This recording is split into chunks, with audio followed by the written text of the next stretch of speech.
Have you ever stopped to think about what happens to a person when they have nothing left to lose? I'm not talking about weakness.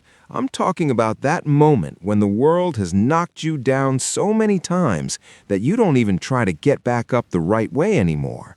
You simply change shape. Denji wasn't born a hero. He was born into debt. A debt that wasn't his, but that fell on his shoulders like a concrete block.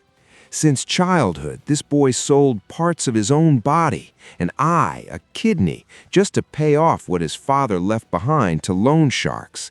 He didn't dream of power. He dreamed of bread, of a bed, of a life so simple it hurts just to hear it. And then Pochita came along, a little chainsaw dog. Sounds absurd, right? But that's exactly where Chainsaw Man grabs you by the throat. Pochita wasn't just a devil. He was the only thing in the world that looked at Denji and saw a human being. While the rest of the world saw disposable trash, that little dog slept beside him in dirt holes, in the cold, hungry. And then came the betrayal. At a moment when Denji was already at his limit, literally sliced apart, dismembered, thrown in the garbage, it was Pochita who made the most brutal and beautiful decision at the same time. He fused his own heart with Denji's. He gave up his life so Denji could keep going. Pay close attention to this because it's heavy. The heart pumping blood through Denji now isn't human. It's the heart of a being who gave up existing out of love for someone the entire world had thrown away.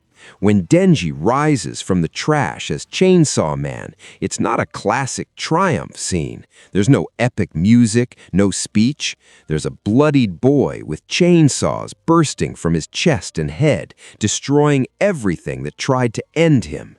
It's rage, it's pain, it's living proof that sometimes transformation doesn't come from strength, it comes from despair that finally found a reason to fight back. And then, the series asks you a question that keeps hammering in your head. What exactly is Denji? Is he still human?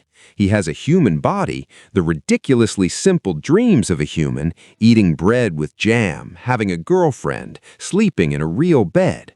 But the heart keeping him alive once belonged to another being. The power he uses came from a creature that was never supposed to exist in the world of men. Chainsaw Man never answers that, and that's exactly why it's brilliant. Because deep down, Denji's story isn't just about devils and chainsaws. It's about what happens to a person's identity when it's shaped by abandonment, survival, and a love they barely knew how to recognize. It's about how we carry things inside our chest that aren't completely ours, traumas, inheritances, bonds, and keep moving forward anyway.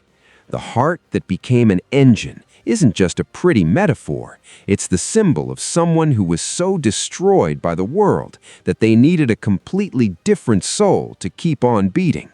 And now, the question remains, if the heart keeping you alive once belonged to someone else, who exactly is living this life?